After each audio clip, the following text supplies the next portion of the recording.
The Doctor is In is a co-production of Ave Maria Radio and EWTN Radio and carried across the EWTN Global Catholic Radio Network. Hi, Dr. Ray. I love your show. Let me show you what it looks like to be a holy person, and maybe you'll want to be holy like me. You just patted yourself on the back. You seem like an honest guy. But you're a psychologist. Do you have some advice? I don't know. I'm not going to tell you what to do. You're my second favorite Italian person. I think you have a way of making people feel relaxed. She needs to feel the consequences of being a jerk. I was looking for a deeper answer. Obviously, I'm a failure. Obviously, I'm inept. You are awesome. Keep up the good fight, my friend. Now, from the studios of Living Bread Radio Network in Canton, Ohio, the hometown of Mother Angelica, here's Dr. Ray. Just a quick Christmas announcement for those of you who received from me, some of you in EWTN and Ave and our various affiliates that have been such a nice part of my life the last year. You received from me a book as a Christmas present. Those books are due back at the library after the first of the year. Just wanted you to keep in mind that. And I sent out a whole bunch of Christmas cards this year. You get these people send you Christmas cards, and I don't know what's more frustrating. People who sign their cat's name on a Christmas card, or the cats who refuse to sign it. It's true. About a bunch of people. My daughter has a cat, and she doesn't have, her cat won't sign it. Stubborn. People say, what's the difference between a cat and a dog? It's very simple. If both were the size of you, which one would eat you and which one would just want to play? That's all you got to know about the differences between cats and dogs. Okay, enough of this badinage. Nice to have you with me here on The Doctor Is In. I'm going to have some great ideas for Christmas gift giving. I mean, you're talking to a guy who can shop for 24 relatives at 11:30 p.m. on Christmas Eve. Walk up and down the aisle with my cart. Oh, that looks good. I'll get the top of that. Okay. Socks. That's nice. Socks. Or get that socks. What's that? A strainer? A spaghetti strainer? Okay. I'll get a spaghetti strainer. People really don't like gifts from me, but I've got a little list here of things to get, guys. But we'll get to them in a second. But first, I want to give you the number. This will be the last program, basically, for before Christmas. So I want to get all my Christmas wishes in today. Andrew Kruchek, Producer Man, and Eric Dumont, Call Screamer Man, and all my dear friends at all the places throughout the EWTN Global Catholic Network and all the various networks. There's just been beyond words for me in terms of your presence, your warmth, your delight in my life. All of you. So I'll get to that eventually. 877-573-7825. Now, you got any last-minute questions on dealing with people over the holidays? You can get them in here. You don't have to limit them to that, though. You can ask about anything if you wish. 877-57-EQUAL is the number to call, and we can talk about, see what's going on with you in terms of your own puzzlement, frustration, actually, maybe your own confidence in dealing with something that you think, well, maybe I'm too confident. Maybe I'm overconfident. Maybe I'm bordering on prideful. Whatever it is, certainly want to hear from you. This time of year, the call volume tends to drop off. People are busy doing all kinds of things. They're going out buying gifts for me, which is really nice. And some of you just want to tell you you've missed my shirt size. So I'll try to get that right next year. 877-57-EQUAL is the number. I know that there is a frustration growing among parents and grandparents because kids just have too much stuff. So what do you get them? And, you have the standard, well, I get them a subscription or a book, or I'll give them a $25 bond that comes due in 2078. Whatever it is, you can get it for 8 cents. And 2078, of course, by then, $25 gets you maybe a piece of gum. But given all that, here's something I did with the kids. And initially, when they were young, they really liked it. They thought it was ever so cool. But as they got older, it became a source of mockery, Dad's gifts. It was coupons. Now, my mother was the queen of coupons. My mother would buy nothing at all without a coupon. And I used to watch her as she went into stores after the coupons had expired and negotiate with the clerk or whoever else was in charge that the coupon could still be used. Amazed me how often she got it that way. When my mother passed away, this was some 15 years ago now, my sister got up and just after Mass and gave just a beautiful, thoughtful remembrance of my mom. And I got up and made the observation that many families fracture after the last surviving matriarch, patriarch passes. There's arguments over the inheritance, the weak links between siblings finally break, all those things. The stabilizing influence of that generation is now gone. And I got up and I said I was so grateful that was not going to happen in our family. I said, my sisters, my brother, it didn't matter to me. They could have whatever. They could have the car. They could have whatever they wished from my mom's inheritance. I wasn't going to in any way claim a certain share of it. All I wanted was my mom's coupon book. Valued, I had it assessed, at approximately $1.2 million. And as a matter of fact, I paid for her funeral with the coupons. Cost me $12. That's all I wanted.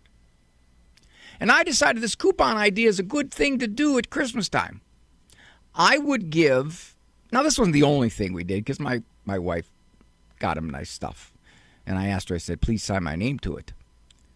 I would give little envelopes. And in the envelopes would be 3x5 cards, usually about 5 of them, with coupons. For example, a coupon might say, 1 free day of no chores whatsoever. Might say, you pick the favorite cereal that you wish next time we go grocery shopping. It might say, you choose the dessert for yourself next time we go out to eat. Could say, a full day with Dad, going with him wherever and whenever you want. Of course, that lost its value as they got older, but the 6-year-olds liked it. I would give these coupons. And the kids would be all excited. We used to have a rule that when we went out to eat, and we had all 10 kids at home, 2 kids got to pick a drink. And you buy 10 drinks, I mean, you're looking at $30, $40 just in drinks. So 2 kids got drinks. And then it rotated. And sometimes I'd give a coupon for a free drink for the next 2 times we go out to eat. Now, you grandparents could do that, full day with grandma. A coupon might be something like sleepover at grandma's house, or pick the movie within reason and supervision that you'd like, and I'll take you to it. And the kids, I had the kids there for a while give me coupons. Dad, 1 coupon good for 1 free wash and wax. My wife used to give me coupons too. I remember one time she gave me a coupon that said 1 free day of no nagging at you. My wife's not a nag, but she just put that there because she thought that would be nice. 1 free day of sleeping in, getting up when you wish, and ordering the breakfast you wish. Anything like that. There's no limit to the creativity you can do with that. I like that coupon idea. It's not expensive. It's a gift of the self. It can be enormously creative, and it forms connections. Coupons have their main value when the kids are a little bit smaller. Get about 16, 15. You might have to alter the value of the coupons. Probably pick your 2 favorite ice cream places next week, and I'll take you there. Might not be biggie for a 15-year-old.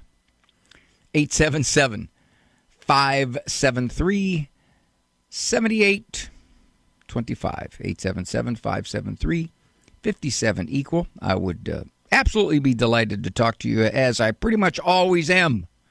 Hopefully, you are delighted to talk to me. My son just informed me that, people comment. If you put out an Instagram post or something, they'll comment. Sometimes good, sometimes not. One guy commented, "This guy is overrated." And I told my son, I said, hey, respond to him. Tell him that could very well be Dr. Ray. When your children consider going to college, where are you going to find a place that will prepare them for the future and build on the foundation that you've laid? The answer? Ave Maria University. With an authentically Catholic curriculum, including 35 majors, AMU prepares students to take on the world. My daughter told me she was published in a scientific journal as an undergrad. I'm so proud of her. The world needs Catholic physicists, and my daughter's going to be one of them. Learn more at avemaria.edu. That's avemaria.edu. Underwritten in part by the following nonprofit. Are you paying high prices with a traditional health insurance company that pays for things that violate your conscience? There's an alternative available. Solidarity HealthShare is a community of faithful individuals and families that never share into immoral medical services, all while saving you money with prices starting as low as $85 per month for singles and $512 for families. Never fund another abortion with your healthcare dollars. Call 844-313-4999 to learn more. The wisdom of Mother Angelica. And we need to pray for all our world leaders and all those who are in such danger. See, in a day and age where people are getting further away from God, you get further away from goodness. Only God is good. Do you remember what our Lord said one day? Why do you call me good? He said. Only God is good. Only God. EWTN. Live truth. Live Catholic. Do you own popular index mutual funds or ETFs? If so, you're automatically own shares of companies that conflict with your moral beliefs. Ave Maria mutual funds are managed to conform to pro-life and pro-family values. Long-term investors can invest in the no-load Ave Maria mutual funds.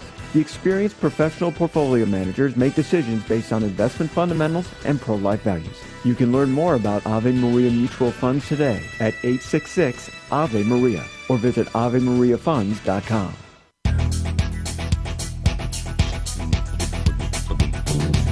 Just a couple of ideas for guys here, and then I'll get to your calls right away quick. You don't know what to get a guy? When in doubt, buy him a cordless drill. That's right. Doesn't matter if he already has one. I got a buddy who owns 17. He's yet to complain. As a man, you can never have too many cordless drills. Nobody really knows why. All right, now Joshua's bringing up a point here that my wife and I ran into. When the kids were little, one point we had 6 kids under 6. And we used the corner because I was an easy punishment day to day. But what happened was the corners would get backlogged. They get filled up. So what we did is we gave the kids little slips of paper that said, show up next Wednesday, 2 a.m. You have corner time. There's a little delay of gratification there, a little delay of punishment. And Joshua was saying, okay, when is it appropriate to delay punishment? Hello, Joshua. Hi, Dr. Ray. You're my third favorite person on Catholic radio. I'm third. Wait a minute. I want to know who 1 and 2 are. Well, I can't tell you that, or else they might get puffed up. Okay, so if I'm third, And one Third and living two. Person, sorry. Third what? Third living person. Okay, so I can understand Al. All right, there's a question there on Al. All right, I'll defer to Al. I got that. Yeah, you got one of them right. Yeah, there you go. All righty, sir. Well, okay, given all that. Wait a minute. Well, then, Joshua, why don't you just go call your favorite person for this, huh? Well, they're not child psychologists. Uh-huh. So I am your favorite person for this situation. Absolutely. All righty, sir. How old is your child? Well, the oldest is 1.5 years old. I'm guessing that's a little too early for him to get the concept of delayed punishment, but I'm wondering when that is appropriate. I think a lot of it comes down to, for most people, it's a little bit after 2. And it comes with a reminder. You know, for example, he flings something. And you're over at Grandma's house. And old Grandma's not going to let you do anything about it.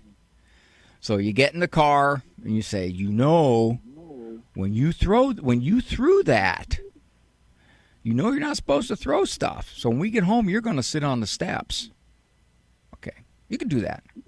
And then when you get back, you remind them again why they're sitting on the steps. Yeah, sure. Yeah. But here's the neat thing about delayed punishment. It's really only important for little kids. You start getting up around 4, 5, 6, 7 on up. A lot of times, it's wiser to think about for a while what you're going to do. You know, kids pull some major league stunt. And then you say to yourself, I'm not really sure how to handle this. I'm not really sure. And you could tell them that. You just say, you said you were going to be at the library. I should have had my doubts, but instead you weren't. I'm going to talk to your mom about this. We're going to kind of decide what to do about it.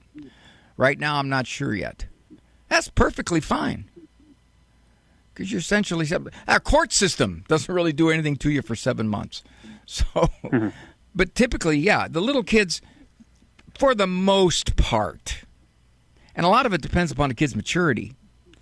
My little son, for example, when he was 1.5 years, I think we started sitting him on the steps there about 1.5 years.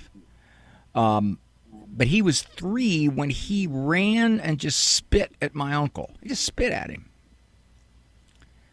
So we said, Andrew, you need to apologize to Uncle Rich. Of course he wouldn't. Nah. So we got home. Andrew, you didn't apologize to Uncle Rich. Go sit on the steps. And when you're ready to apologize to Uncle Rich, you tell me and we'll call him. So that kind of thing. It's not it's not critical. It works better for the littler kids. It just works better. You know, they make the connection. It's like training a dog not to pee on your carpet, you know. You can't really delay it till tomorrow. You can't go, you peed on the carpet yesterday. I'm putting you outside. Well, all I know is, I don't know if I gave you a decent enough answer, Joshua, but I'm hoping that I moved like a notch closer. I promoted you to second favorite. All right. Not bad. If it's Teresa Tomeo, though, I don't want to. She'll call me immediately. She'll say, "You know who Joshua's favorite is, don't you?" She'll tell me. I've got to plead the fifth. All right. I got you. Hey, Merry Christmas, my friend. Yes, sir. It will be. Thank you. You take good care. Bye-bye. Okay, boy, there's all kinds of good stuff up there. Let's go to Michelle. Michelle's calling from Kansas. Now, this is one of my more difficult situations because this young lady has been dealing with this for 30 years.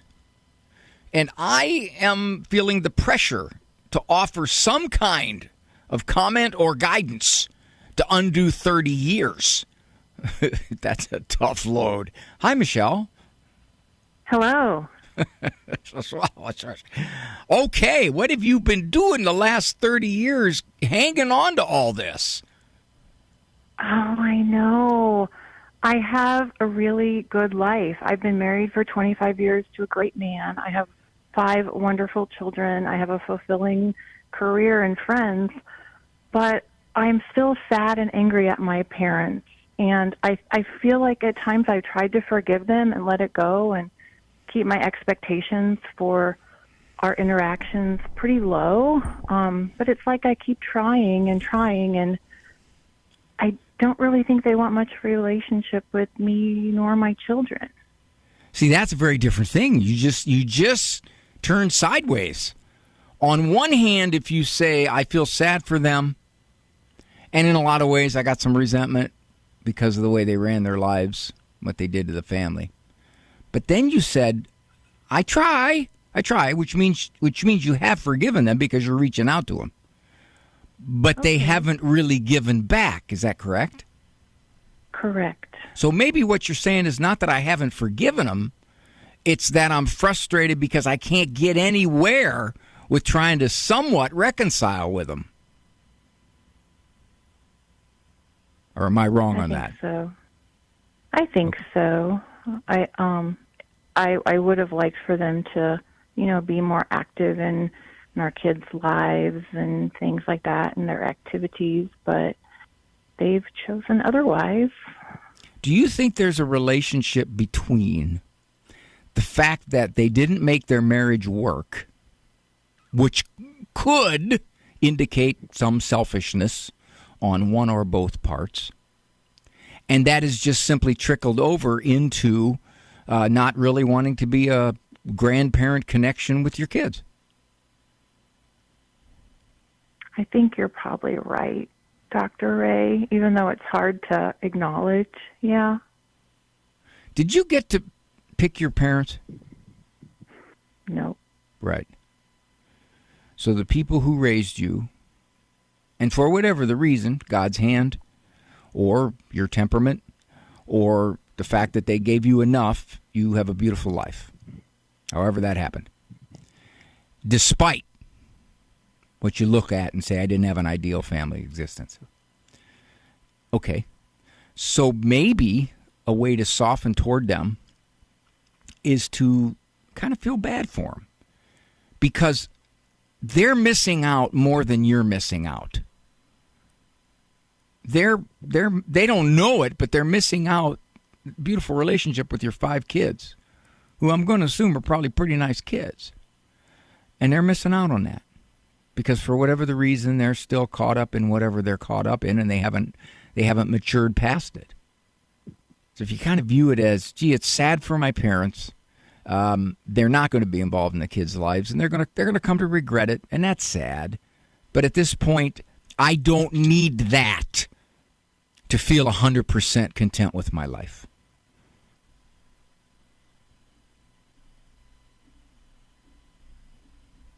That's true. What you've been saying is, I've got great kids, I got a great husband, I've got a very contented life, but I don't have that. Mm-hmm. Well, you don't need that. Be nice, but you don't need it. And I think the fact that you've been hanging on to, why can't I have that? Why wouldn't it be that way? Why are they doing that? Why can't we have a nice connection here? Why can't we have normal grandparents? You just keep reiterating that in your mind, and it frustrates you every time. And then every time you reach out to them and then you kind of don't get the greatest reception, it just kind of reinforces that resentment.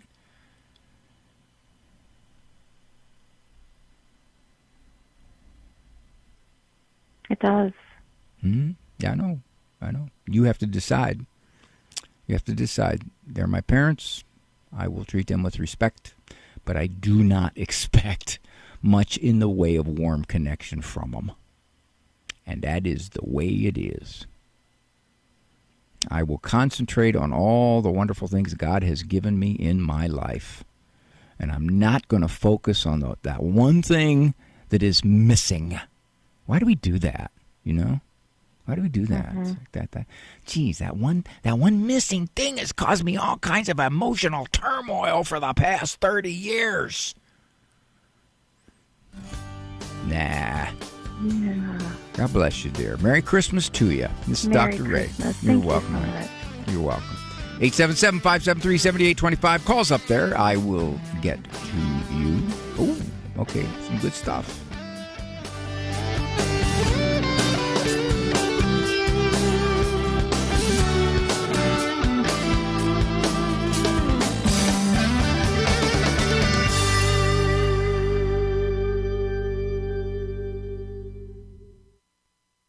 What is wrong with artificial birth control?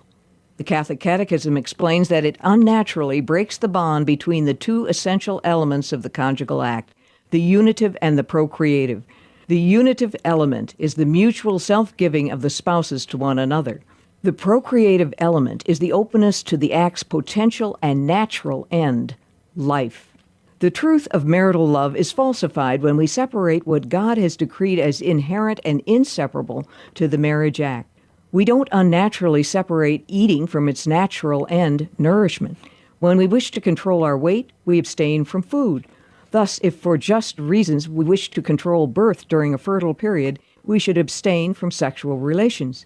In an age of ecological awareness, church-approved natural family planning, which is both healthy and free, is cause for environmental applause. This is Peggy Stanton, and this has been the Order of Malta's Minute with the Catechism. Christ is the answer, with Father John Riccardo. Maybe we need to ask ourselves, do we really know Jesus? Maybe another way to ask that would be, how familiar are you with the Gospels? When I was living in D.C., I was on the plane taking a late flight home, sitting next to a young girl. She was probably 16, 17. I had my collar on, and we got talking, and she said somehow in the course of the conversation, she acknowledged that she was running away from home and was in the midst of an awful lot of difficulties that were going on. Her story seemed to be remarkably akin to the story of the prodigal son, which we just heard this past Sunday at Mass, huh? And so I started to speak a little bit about that with her. And I said, you sound a little bit like the younger son in the story of the prodigal son. And she looked at me like I was from Mars. And I said, are you not familiar with the story of the prodigal son? And she says, no, never heard it. And I just looked at her and I says, oh my goodness, are you in for a wonderful evening?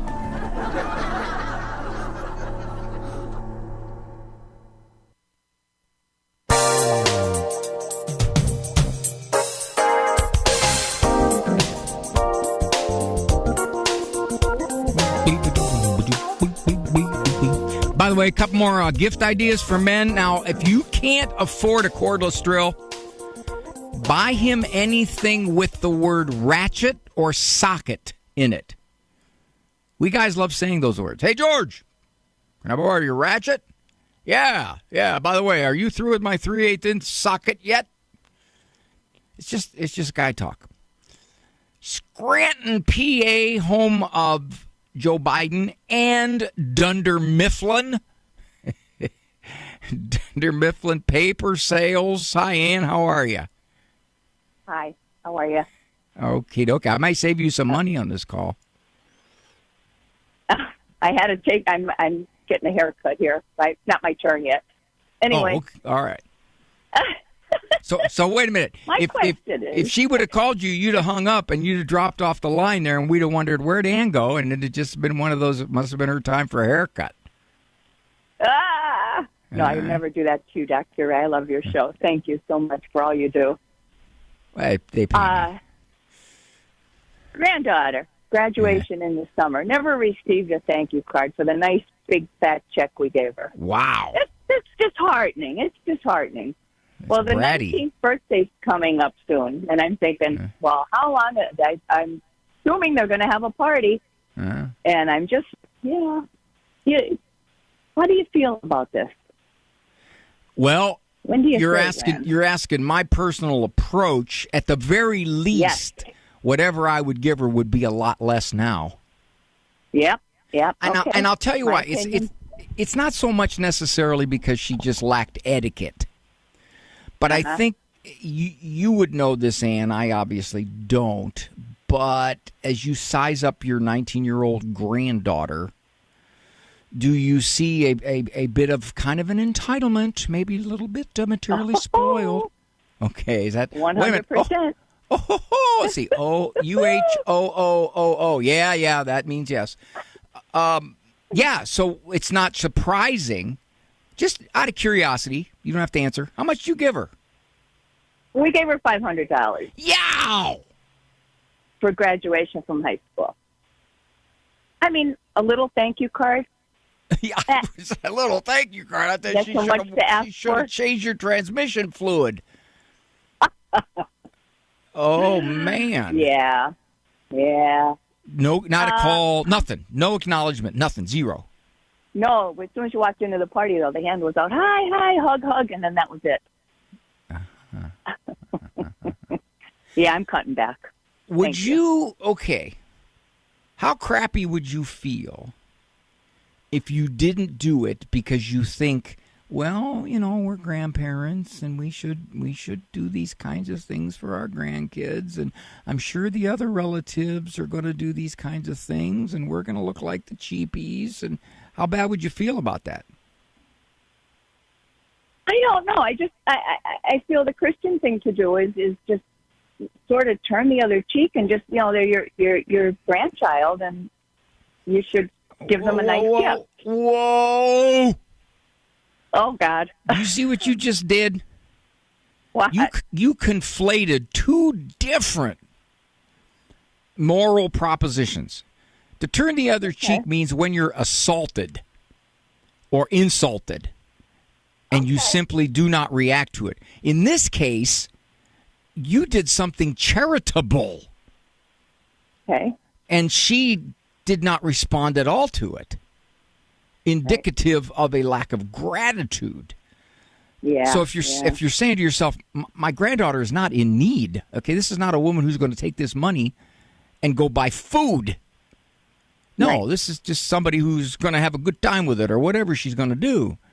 So given that, and you say her overall demeanor is, life's here to serve me. I'm pretty entitled. Mm-hmm. I think I'd be real reluctant to kind of keep feeding into it. Okay. That's what I needed to hear. Well, okay, I just want to know one thing. I mean, I get 10%. Mm-hmm. What were you planning to give her, by the way? How much? Birthday's usually 100. I get 10%. I get 10%, okay, I think. $10.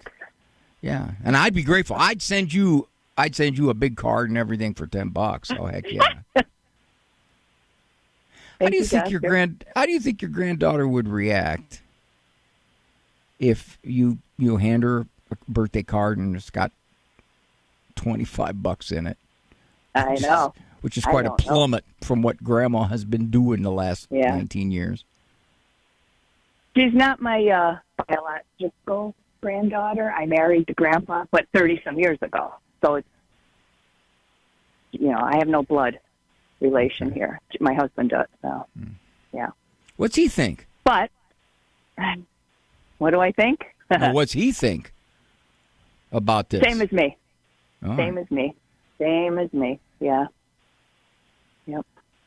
Mm-hmm. I mean, you did a very generous thing. Very generous. It's a lot of money because she basically did what she was supposed to do, and and you didn't even get an acknowledgement, which is, one could say, I have always gotten expressions of gratitude from my granddaughter. She must have forgot, or something happened, or it got lost in the mail. But no, what you're saying is this is a style.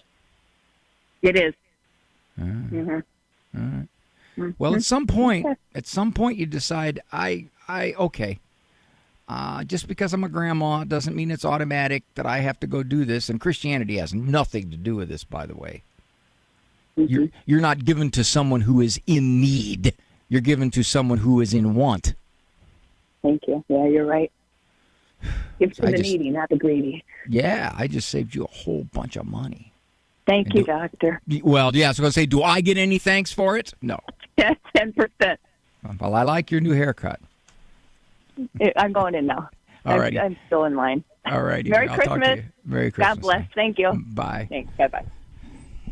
My producer man, Andrew Kruchek, said, give her one of your books, Dr. Ray. Yeah, I could do that, Again, I don't have details, so I'm really reluctant to know what to say here.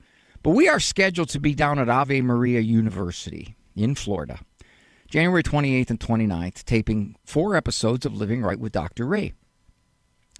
And I'm not sure exactly. I mean, my producer has talked to me and said that there's an Eventbrite. I don't know what that is. Andrew and Eric might know.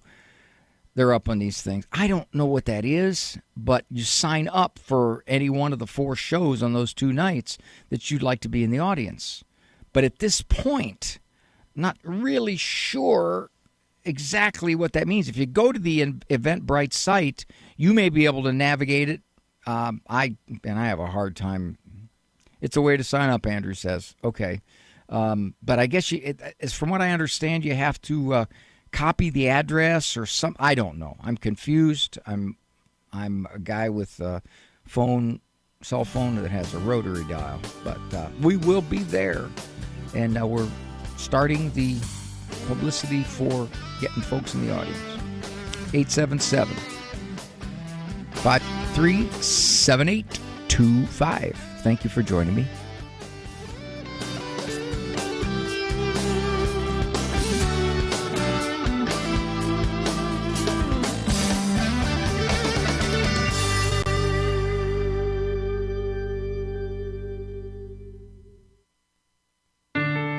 Living the Beatitudes with Father Bjorn. Blessed are those who mourn, for they shall be comforted. This strange beatitude reminds us that Jesus is challenging us with his ways to heaven on a new exodus. We're leaving behind the Egypt of this world to find the eternal paradise of heaven. When we tend to think of happiness, we tend to think of it in a self-centered way, a possession of a temporary good or passing fancy. But Jesus is calling us into eternal happiness. And actually, morality is a search for happiness, says Dominican priest Surveys Pink Hairs. We're looking to be happy, and a lot of times we end up at dead-end roads that don't lead us to where we want to go. How can we be blessed when we mourn? In sorrow and difficulty, hardship and cross, we are called closer to Jesus. It's God's fingerprint in our heart reminding us that we're made for eternal happiness. Blessed are those who mourn, for they shall be comforted. For more about the Beatitudes, visit EWTNRC.com. Catholic Connection with Teresa Tomeo. We make no bones here at EWTN and Ave Maria Radio that we are Catholic and that we are here to educate the Catholic faith. So we're very clear as to whom and what we represent. But you can't hide behind a title like the secular media do, claiming they're a news operation when it's nothing but propaganda for particular causes. It goes back to the pride of not admitting that maybe we need to look in the mirror and change some things. And I know from a personal perspective, I dug in my heels in terms of not wanting to leave the secular media. Oh no, I have a better plan. If you could just keep me here and let me make the big bucks, and I'll still do my Christian thing here and there, we can be besties, God. It took me 3 years to finally say, I am yours, I was made for you, what do you want me to do? Catholic Connections, Teresa Tomeo. Weekdays, 9 a.m. Eastern on EWTN Radio.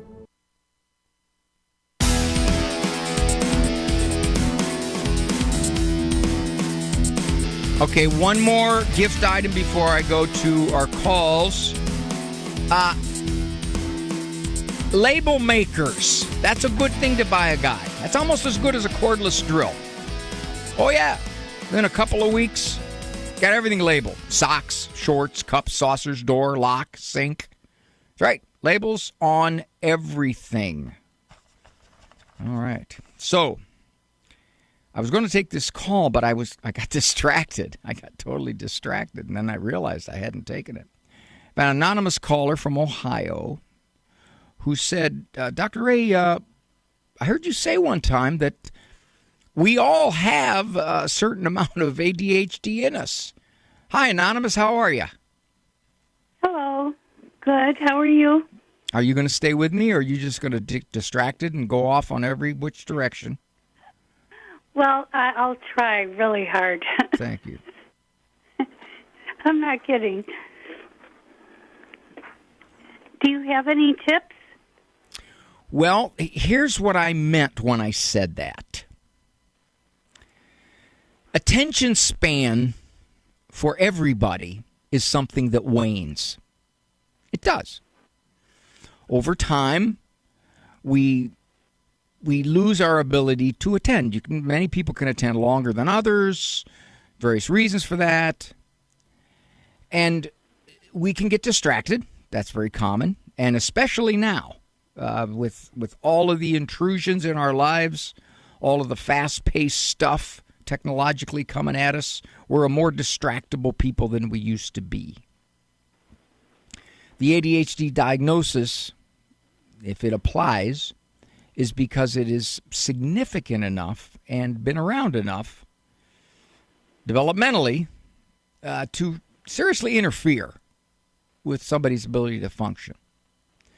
Are you saying that you struggle to stay focused? Yes.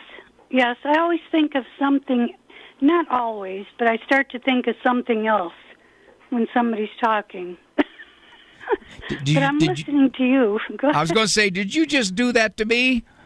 No, I really am listening to you. I even have my pen and paper here to write it down. I'd be real reluctant to call you ADHD on the basis of the fact that when somebody's talking to you, you find yourself drifting off or thinking of something else or looking at something else. I'd be real reluctant to say that. That just might be some kind of pattern that you have. Well, it's kind of like this. Okay, go ahead.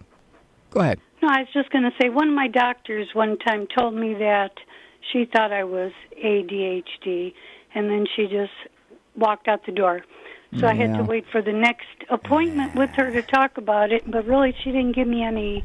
Nah, you can't just look at somebody and go, "Oh, because you've told me that, I think you're ADHD." No, you can't. Making that diagnosis takes a lot more than that. You got to do a history. You got to do a lot of observations. You got to rule out other stuff. No, this isn't just something you snap your fingers and go, "Yeah, you're kind of distractible." There you go. Yeah. Here's what I think. I have one whale of a time, for example, keeping my mind focused when I pray the rosary. I think it's safe to say that in any good rosary of 53 Hail Marys, I get in about 9 good ones. Rest of the time, I find myself drifting off, thinking of something else, blanking out, whatever. Here's the difference. Pull yourself back. If you say, okay, somebody's talking to me, I just realized I was ignoring what they were saying. Go back, pull back. Nothing necessarily wrong with focusing off of them, but you want to focus back on them. Okay. That's what I would do. I wouldn't get myself shook up and say, "What's wrong with me? Why do I do that?" Well, you do it. Sometimes you do it. when I do ask people to repeat it again, they look at me like they don't say anything, but I'm reading like they're, What's wrong with you? Weren't you listening to me? Yeah. Yes. Well, I'll tell you what. Depending upon how upset they get by that, it tells you something about them. It's like, why weren't you listening to me? What I say is important. You're just rude. Yeah. I think a confident person would look at you and say, "Oh, okay, well, I was saying blah, blah, blah, blah," rather than, "Well, so I'm not important enough that you heard what I said the first time?" No. Well, nothing okay. I don't think this is anything to distress yourself about.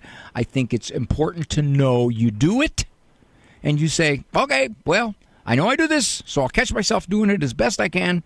And I will. I do try to do that lately. There you go. I was telling your screener, I said I'm going to try so hard this year to stay focused on things I really want to hear. Even when I go to church, I'm like, oh. Oh, yeah. My mind's all over the place at church. Yeah. Are you kidding me? I have to pull myself back 26 times. Yeah. Okay. Oh, yeah. Made me feel better. Well, here's something that G.K. Chesterton said, and I'll have to paraphrase him. He said, if anything is worth praying, it's worth praying poorly. In other words, don't not do it simply because you don't do it perfectly. Okay. Okay. Well, thank you very much. You listened to me the whole time. You listened to me the whole time. I did. You didn't ask me to repeat myself. Here. See that? Yeah. But I would have gotten upset if you'd have said, "What did you just say?" And I'll say, "Oh, so what I say isn't important?" Merry Christmas to you, dear. Merry Christmas. Thank you. Okay. Bye-bye. Yes, sir. I got a disagreement with me, so I'm going to go to Marty after the break. But I want to address Jack real quick from Guadalupe. He didn't stay on the call. He said, did the grandmother know for sure that they didn't send a thank you card? I asked about that. I talked a little bit about the mail and things like that. I think one of the things she said, Jack, was that this was the girl's style. It wasn't an oversight this time around. It was pretty much the way the girl handled anything, and I think this one sat more poorly with Grandma because it was $500. Okay, so that's one thing. And the other thing I think she said, maybe I misunderstood her, she said, I don't know if this was since the graduation party, probably was. I mean, it's been 6-8 months, that she saw her granddaughter, and her granddaughter came up and said, hey, Grandma, how are you? Things are going goodbye. And then she just walked away without saying thank you, without anything. So the indication was more than likely, far more than likely, the no thank you was just part of I kind of expected. I mean, I graduated. I expect my grandmother to give me money. Wouldn't you? Right? I got good grades, too. Matter of fact, my grades should give me $1,000, I think. All right, I'll get to your call as soon as I come back. I got Marty disagreeing with me. Well, he didn't say I don't necessarily disagree with you. But Dr. Ray. We are the pro-life generation, passionate about building the culture of life in our healthcare and in our nation. But not all healthcare options are equally pro-life, and some provide morally objectionable procedures. CMF Curo is different. CMF Curo is a pro-life Catholic healthcare ministry providing a pathway for its members to build the culture of life in their healthcare choices, not destroy it. Learn more about CMF Curo at mycatholichealthcare.com. That's mycatholichealthcare.com. Steve Ray here. Next year's a Jubilee year, and we're going to celebrate it in Rome. But not only Rome. This is our Saints and Shrines of Italy pilgrimage, and joining us is our good friend Teresa Tomeo. Yes, Steve, fantastical. Walking through the holy doors, immersing ourselves in the deeply Catholic culture of Italy. I'll be joining you and Janet in Florence and Assisi. Join us this May for the Jubilee year from Milan to Florence and much more, all the way to Rome. Find the Ave Maria Radio travel tab at avemariaradio.net. The following program is brought to you in part by mycatholicwill.com. Surveys show that more than half of Americans do not have a will. At mycatholicwill.com, it takes as little as 15 minutes to write your will and secure a legacy of faith. mycatholicwill.com is the exclusive online destination for creating a Catholic will. The process of writing a will is simple and now more accessible than ever. mycatholicwill.com, a legacy of faith for those you love. Underwritten in part by the following nonprofit. Do you feel as though life is flying past you? Are you desperate for a way to find moments of peace and quiet? Lord, Teach Me to Pray, the free Ignatian prayer series, will open your heart to His voice, to the peace you are seeking and the only love that fulfills the human heart, Jesus. God is calling you to true joy, knowing Jesus personally. Lord, Teach Me to Pray is free. Go to LordTeachMeToPray.com, click on the red box, order the Lord, Teach Me to Pray series now. Go to LordTeachMeToPray.com.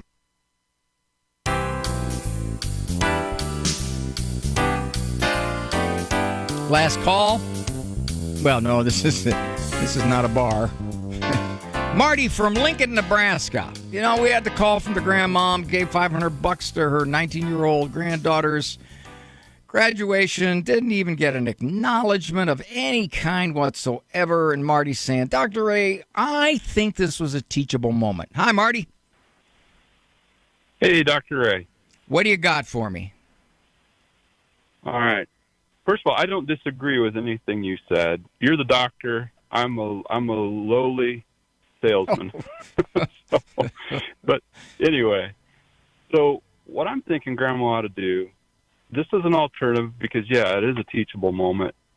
Go ahead and give her the full birthday gift, the $100, but include with the $100 the thank you card blank with the envelope with a stamp on it addressed to Grandpa and Grandma, and see what happens.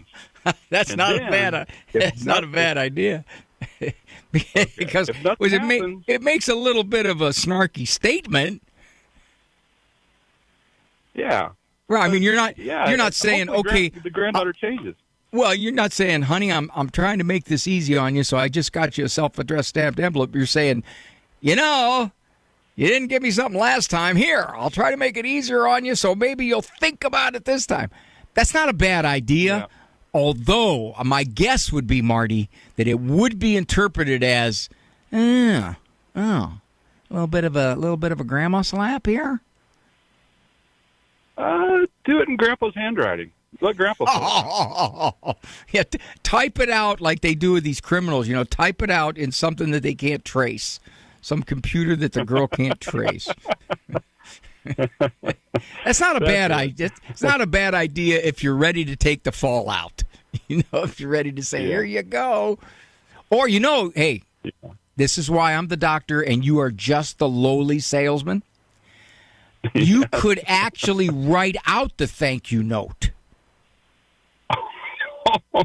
Have it in there. Dear Grandma, I am so sorry I didn't thank you for the $500 the first time around. I realize I'm pretty entitled, and I recognize that you are far more generous than I deserve, and I just wanted to thank you. Yes, that's why you get paid the big bucks. See that? You rank amateur. Marty, thanks. That's a great call. Thank you, sir. I'll talk to you. Thank you. All righty. Well, I wanted to close it up a little early because this will be my last visit with you before Christmas. Well, actually, we got Look Back Friday tomorrow, but in terms of callers, next week we'll run on an e-person. Monday we'll run a rerun. So Tuesday and Wednesday are days off for Ave, and so Andrew Kruchek, my producer man, and Eric Dumont will be with their families. So that's really kind of cool. And I won't be here with you. But interestingly enough, for my own family, my son, who just basically, I don't know what you call it, he not ranked out. He has moved from the Army after 10 and a half years. So he was down in Fort Cavazos, and we suspect he's driving up. And my daughter Hannah, who is just back from Germany, she's a major, a JAG lawyer in the Army. She's coming in. So we will have all the grandkids at our house with all the dogs. And what I will do, I'll probably go out and buy about 4 or 5 gallons of paint. And after they all go home, I will go around and pretty much repaint everything up to about 5 feet off the ground. Because little kids can't walk without dragging their hand along the wall. And furthermore, it is more likely they will drag their hand if they just had jelly toast. So I'm getting all my paint ready. But while they're there, my neat Nick has to be laid aside and then just enjoy the grandkids. And 9 of our kids will be there. Our 10th one cannot make it. She's definitely unable. But I wanted to thank you and wish you a most blessed Merry Christmas. One thought I might give you is be careful about doing token obligations. If you're going to send out a Christmas card, write a little note in it. Don't just print your name. Here's a Christmas card, printed name. It smells a little bit like, this is what you do at Christmas time. Or if you think you have to bake cookies, not necessarily. You can go buy some really nice cookies. You could do that. I do that. And I tell them I bake them. Sure. And token gifts. Who are you buying for and why? Maybe it's time to necessarily stop. Your grandkids are 21 years old now. You don't necessarily have to keep buying them stuff. Sort of decide. And maybe your spouse and you're warm and loving and comfortable with each other that anytime during the year, like my wife says, she says, Ray, anytime during the year I can buy what I might need. So, in fact, this Christmas, let's just kind of concentrate on those people we want to give to. And you could give a card with money that was given to a charity. You can say $50 in your name was given to Cross Catholic Outreach. $50 in your name was given to Ave Maria Radio. $100 in your name was given to EWTN. You can do that. It's a wonderful thing. So, just a few ideas. Merry and blessed Christmas to you all. I got too many cards this year that said Happy Holidays. I crossed them out, put Merry Christmas, sent them back. Thanks for joining me. Andrew Kruchek, Merry Christmas. Eric Dumont, Merry Christmas. All my friends at EWTN and all of our wonderful networks. Walk with God as he was born to walk with us. For information on Dr. Ray's presentations, books, and CDs, visit drray.com and follow him on Facebook and Instagram. The Doctor Is In is a co-production of Ave Maria Radio and EWTN Radio and carried across the EWTN Global Catholic Radio Network.